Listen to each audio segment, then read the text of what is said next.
الحمد للہ والصلاة والسلام علی محمد خاتم النبیین وآلہ واصحابہ اجمعین اما بعد فقد قال رسول اللہ صلی اللہ علیہ وسلم اعبدوا ربکم واکرموا اخاکم ولو كنت آمر أحدا أن يسجد لأحد لأمرت المرأة أن تسجد لزوجها ولو أمرها أن تنقل من جبل أسفر إلى جبل أسود ومن جبل أسود إلى جبل أبيض كان ينبغي لها أن تفعل.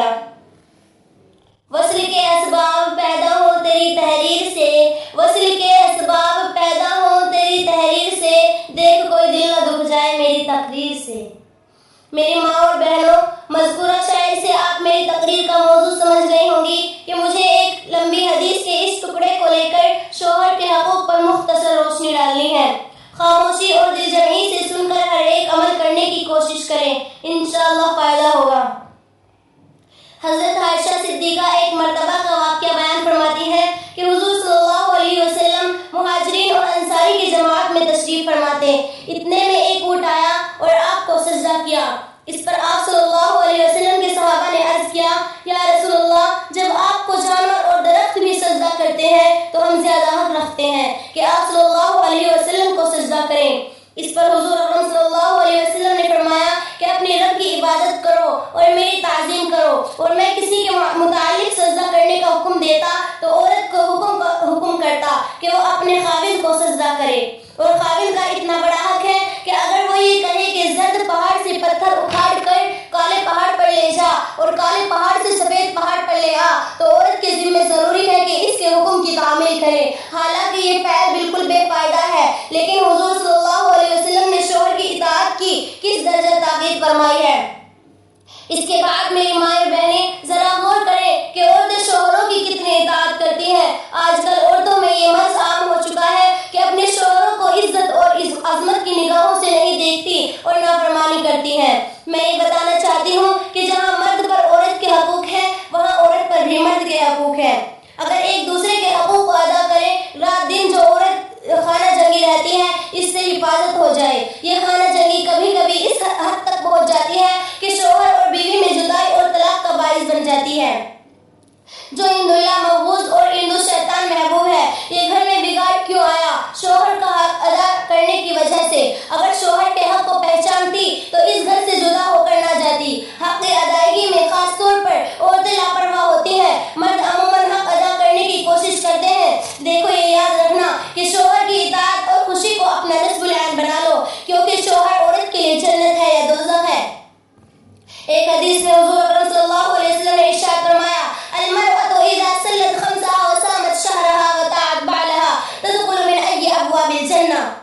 جس عورت نے 5 وقت کی نماز پڑھی، رمضان کے روزے رکھے اور شوہر کی اطاعت کی، وہ جنت کے جس دروازے سے چاہے داخل ہو جائے، اس کو اختیار ہوگا. ایک جگہ ارشاد فرمایا، ایما امرأة ماتت زوجها عنها راض دخلت الجنہ. جس عورت کا انتقال ہو گیا اور اس کا شوہر اس کی زندگی میں اس سے راضی رہا، وہ یقیناً جنت میں جائے گی. ایک حدیث میں فرمایا، ایما امرأة غضبت زوجها فعلیہا لعنت اللہ. جو عورت اپنے شوہر سے ناراض رہتی ہے اس پر اللہ کی لعنت ہے. لعنت کہتے ہیں رحمت خداوندی سے دور ہو جانا. ان حدیثوں سے معلوم ہوا کہ عورت کا شوہر عورت کے لیے جنت ہے یا دوزخ ہے. ایک حدیث میں صراحتاً حضور اکرم صلی اللہ علیہ وسلم نے عورتوں کو نصیحت کرتے ہوئے فرمایا، انظری فانما هو جنتک او نارک. اے عورت دیکھ لے، یعنی خیال کر لے، تیری جنت اور دوزخ تیرا خاوند ہے. یعنی عورت خاوند کی خوشی کی وجہ سے جنت میں اور خاوند کی ناراضگی کی وجہ سے جہنم میں جائے گی. اس زمانے میں 80% عورتیں شوہروں کی عزت نہیں کرتی ہیں. کم سمجھی اور انجام نہ سوچنے کی وجہ سے بعض بیویاں ایسی باتیں کہہ دیتی ہیں جس سے مرد کے دل میں میل اور فرق آ جاتا ہے. کہیں بے موقع زبان چلا دی، کوئی بات کہنے کی کہہ ڈالی، غصے میں جلی کٹی باتیں کہہ دی کہ مرد کو خواہ مخواہ سن کر برا لگے. اللہ نے مرد کو چونکہ حاکم بنایا ہے، یہ محکومیت کو گوارا نہیں کرتا، جس کے نتیجے میں بگاڑ آتا ہے. پریشانی اور الجھنیں اپنا ڈیرا ڈال لیتی ہیں. عورت کو اللہ نے مرد کی تسکین کے لیے پیدا کیا ہے، اور بجائے سکون کے زندگی میں پریشانی آ جائے، مرد کو کتنا احساس ہوگا اور سب کچھ ہونے کے بعد پھر روتی ہے کہ میرے اوپر ظلم کیا. میری ماں اور بہنوں، یہ یاد رکھنا کہ شوہر کی ناراضگی اللہ اور فرشتوں کی لعنت کا سبب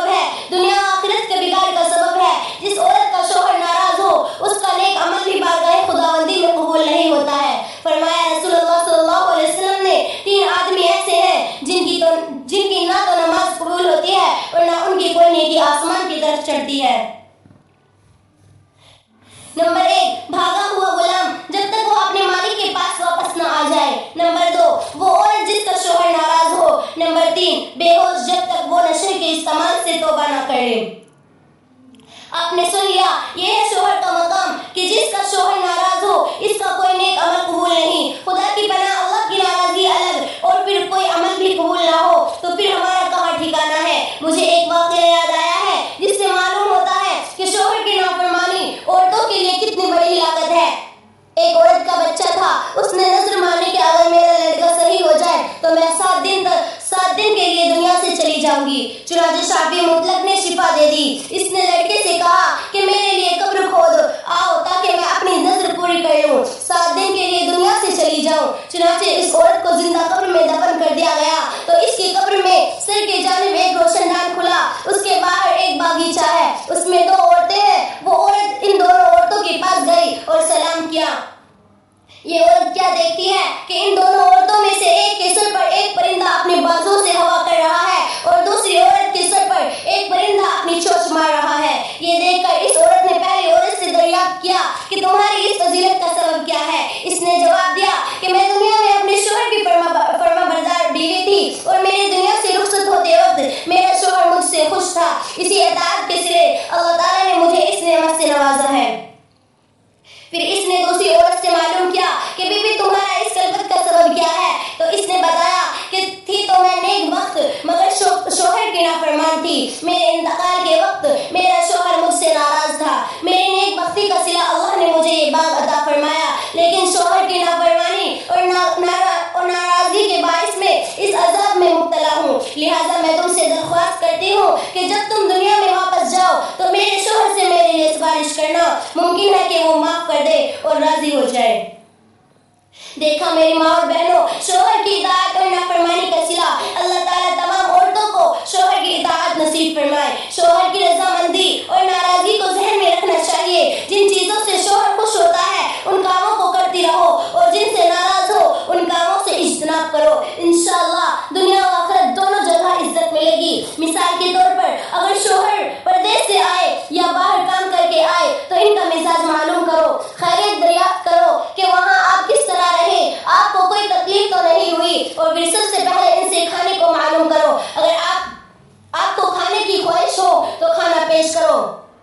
اگر وہ کہہ دے تو سب سے پہلے پانی کا لوٹا لا کر ان کے ہاتھ دھلا دو اور جو کچھ ہو سکے ان کے سامنے رکھ دو اور گلاس بھر کر ساتھ ہی پانی بھی رکھ دو۔ جب وہ کھا پی کر لیٹ جائے تو ان کے ہاتھ پکڑ لو اور کہو لائیے آپ کا بدن دبا دے، آپ سفر کی وجہ سے تھک گئے ہوں گے۔ اور اگر گرمی کا موسم ہے تو پنکھا جھلے کھڑی ہو جاؤ۔ غرض یہ ہے کہ ان کی راحت و آرام کی باتیں کرو، ان سے روپے پیسے کی باتیں ہرگز نہ کرنے لگو کہ ہمارے لیے کیا کیا چیزیں لائے، کتنا روپیہ لائے۔ ایسے بھی نہ کرو کہ ان کی جیب ٹٹولنے لگو، دیکھیں کتنا روپیہ ہے، اگر وہ خود دے دے تو لے کر رکھ لو، کبھی حساب بھی نہ کرو، البتہ خوشی کے موقع پر سلیقے سے معلوم کر لو۔ بعض عورتیں ماتھا چڑھا کر منہ کھلا کر باہر سے آنے والے شوہر کا استقبال کرتی ہیں جس سے شوہر کو نہایت تکلیف ہوتی ہے۔ یہ بری عادت ہے، شوہر سے ہرگز اپنی خدمت نہ لو۔ اگر وہ محبت میں آ کر ہاتھ پاؤں سر دبانے لگے تو خدمت نہ کرنے دو۔ اسی طرح اٹھنے بیٹھنے بات چیت کے موقع پر ادب و احترام کا خیال رکھو۔ اگر کسی وجہ سے خاوند ناراض ہو جائے تو معافی مانگ کر راضی کر لو، شرم نہ کرو۔ ایک مرتبہ حضرت فاطمہ رضی اللہ تعالیٰ عنہ سے ان کے شوہر حضرت علی ناراض ہو گئے۔ یہ حضور صلی اللہ علیہ وسلم کی خدمت میں گھبرائی ہوئی آئیں۔ حضور صلی اللہ علیہ وسلم نے فرمایا، بیٹی کیوں گھبرائی ہو؟ عرض کیا، اے ابا جان، رات باتوں ہی باتوں میں میری زبان سے کچھ ایسی باتیں نکل گئیں کہ میرے شوہر علی ناراض ہو گئے۔ ان کی ناراضگی مجھ سے اللہ کا خوف معلوم ہوا کہ شوہر کی ناراضگی ہے۔ پھر میں نے ان سے معافی مانگی، وہ میری خوشامد دیکھ کر ہنس پڑے اور مجھ سے راضی ہو گئے۔ اس کے بعد حضور صلی اللہ علیہ وسلم نے اپنی بیٹی کو سمجھایا اور ایک بات یہ بھی ارشاد فرمائی کہ اے میری نور چشم، اگر کوئی عورت حضرت مریم جیسی عبادت کرے اور اس کا شوہر اس سے ناراض ہو تو اللہ تعالیٰ ایسی عورت کی عبادت قبول نہیں کرتا۔ اللہ تعالیٰ اس عورت سے خوش ہوتا ہے جو اپنے مرد کو خوش رکھے اور غیروں سے اپنے کو چھپائے۔ دیکھا میری ماں اور بہنوں کہ حضور صلی اللہ علیہ وسلم کی لگتے جگر کو شوہر کی ناراضگی پر معافی مانگنے میں شرم نہیں آئی، بلکہ معافی مانگ کر شوہر کو خوش کر لینے میں عزت سمجھی۔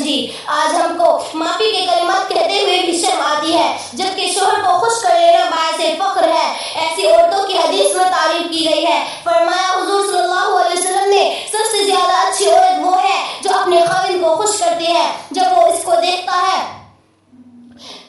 خیر النساء التي تسر زوجها اذا نظر، اور اس کا کہنا مانتی ہے جب وہ حکم کرتا ہے. تطیع اذا امر، اور اپنے مال و شان میں اس کے خلاف نہیں کرتی جس سے رنج پہنچے. ولا تخالفه في نفسها ولا في مالها بما يكره. سبحان اللہ، کتنی خوش نصیب ہے وہ عورتیں جن کے سب سے اچھے ہونے کا اعلان اللہ اور اس کے رسول صلی اللہ علیہ وسلم کی زبانی ہوا ہو. اس لیے میری درخواست ہے کہ تمام عورتیں اپنے شوہر کی فرما بردار بن کر زندگی گزاریں. انشاءاللہ زندگی میں باہر آئیں گی. میں اپنی بات اسی پر ختم کرتی ہوں. اللہ تعالیٰ عمل کی توفیق عطا فرمائے. وآخر دعوانا